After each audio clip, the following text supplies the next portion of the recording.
Whether you call it grind culture or hustle culture or burnout culture, this working ourselves into collapse is dying. And today I want to talk about why that's absolutely imperative for our healing, both individually and collectively. Before we dive into today's topic, I want to give a shout out to Amanda Sutter, who left me this beautiful comment. She says, "It's so helpful. I'm finding a lot of alignment in other mindfulness-based approaches and the need for mind, body, spirit balancing in all things. The body too often gets neglected other than for things performance-focused. I like the analogy of us as zombies. I've definitely spent periods as a disembodied head." So common. I've worked with lots of people in the same state, and that's a perfect lead into what we're going to talk about today with burnout culture.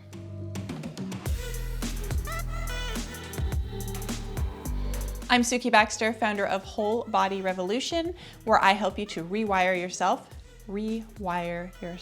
I don't know why that word is so hard to say, for greater health, happiness, and success.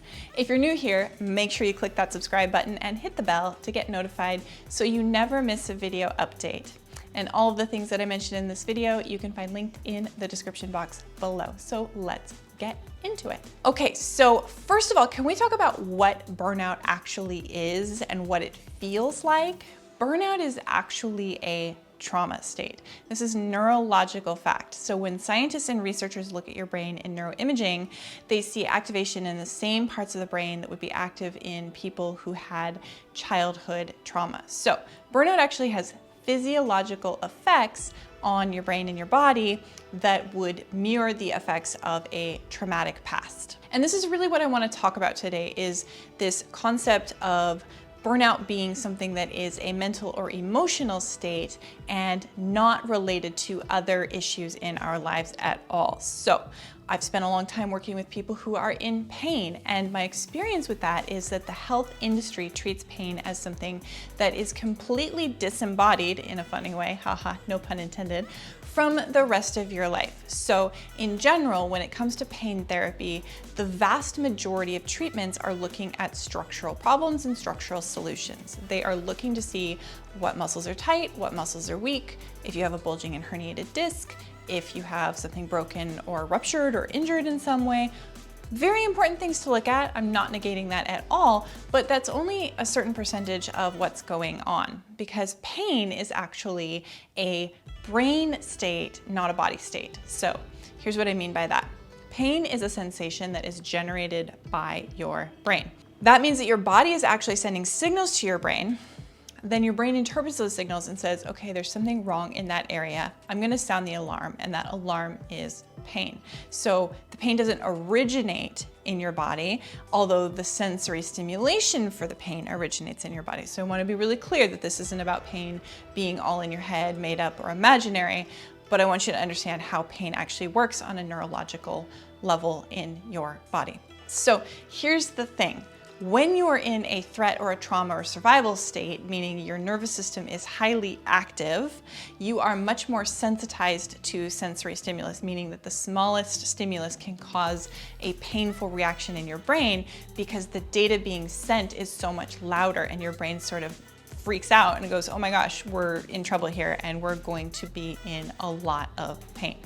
So now you can start to understand that there would be a link between burnout and physical pain, and why, as someone who's looked at pain for a really long time and worked with people where that's basically usually the primary complaint, or the reason that I would see someone, is that they were uncomfortable in some way, whether it was severe or mild.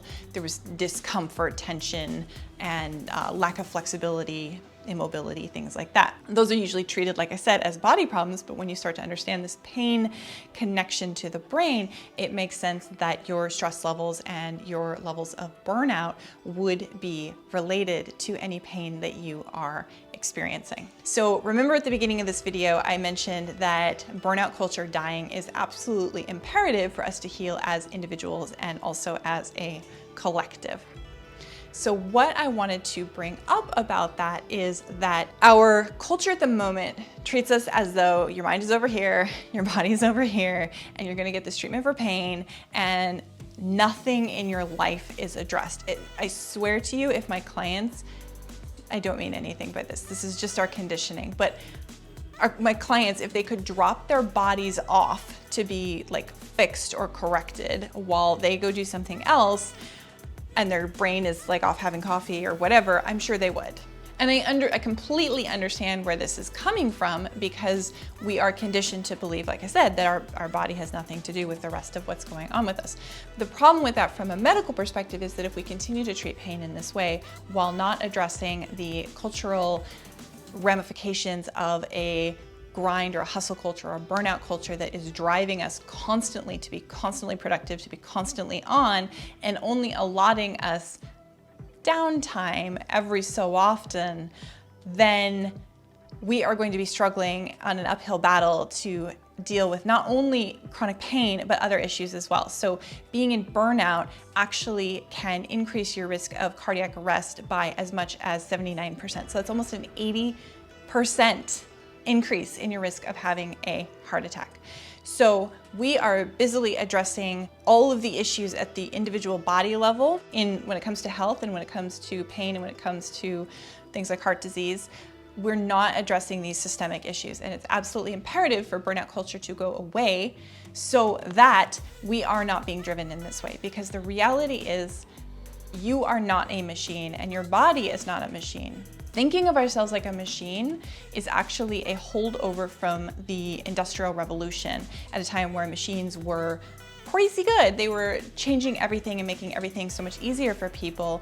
That became the dominant model for things, and people started thinking about the body in this mechanized way. You could say that it's a bit like a car and a driver, where the car is your body and the driver would be your brain, right? So the driver is the one like managing things and directing and doing all the stuff, and your body's just carrying, or the car is just carrying the driver around.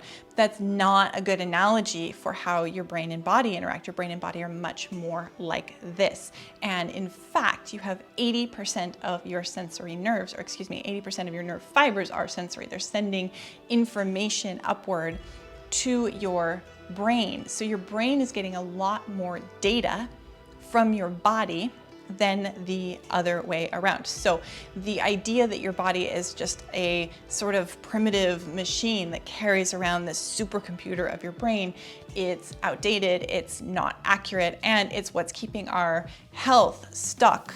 And it's what's keeping a lot of our health care stuck, is treating people in this disembodied way.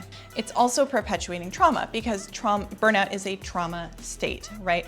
And when we have burnout culture, what we are asking is for our leaders, our entrepreneurs, our executives, our creative thought leaders, the people who are basically driving culture, we're putting them in a trauma state, and then we're asking them to lead people.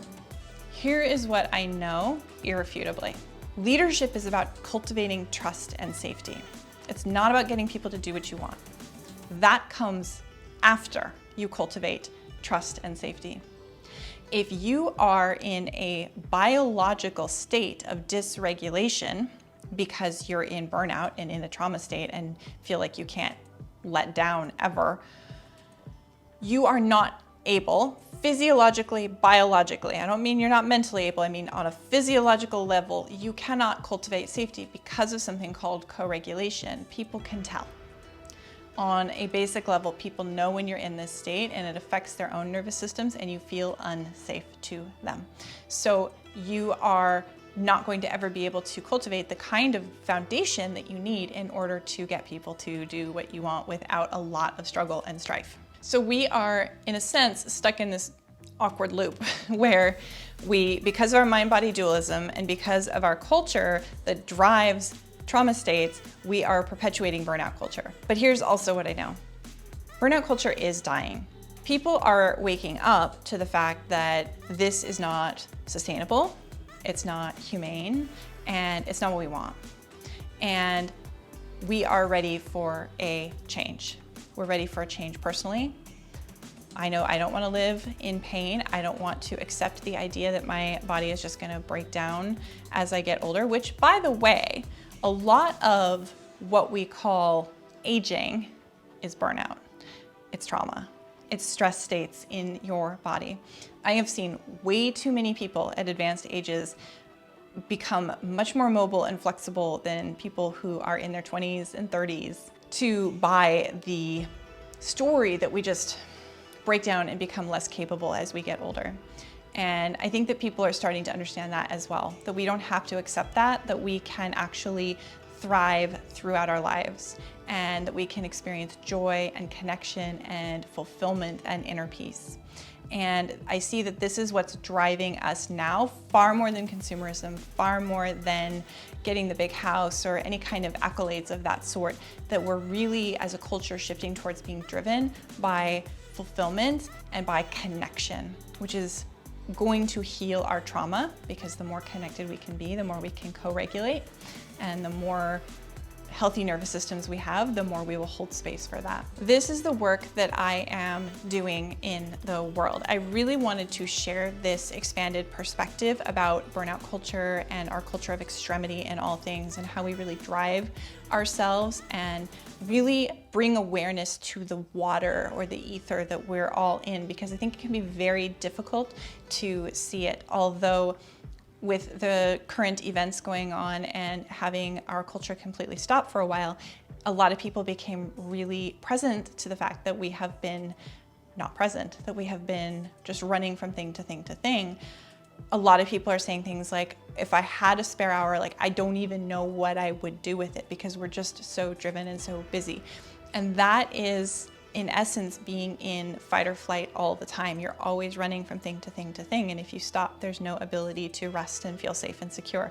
There's a lack of safety there. And so this is the work that I'm doing. This is my vision for the work that I'm doing, is to create these biological levels of safety to not only heal the pain and discomfort that you individually may be feeling in your specific body, and to give you back that sense of inner peace and fulfillment in your life, but I really also want to see this cultural shift, because I have seen over the years of working with people how getting somebody to a really great centered state is wonderful, and it's healing for that individual, but then just sending them back into the toxic culture that created those symptoms in the first place is ultimately futile. So we need a much more scalable, global change, and this is the change that I would like to see in the world. So if you want to connect with me further, I totally invite you to do that. You can find my links in the description box below. You can come and hang out with me on Instagram. I'm at Suki Baxter there. Definitely make sure you subscribe to my YouTube channel. I'm going to keep sharing the tools and the strategies and the insights that I have in this regard, because I want to create a community who is seeing things in the same way that I'm seeing them. They're seeing this change that is really possible. If you like this video, give it a like, share it with somebody who you think it might benefit. Like I said, come hang out with me on Instagram at Suki Baxter. Make sure you subscribe to my YouTube channel here and click the bell so you get notified, and I will see you in the next video.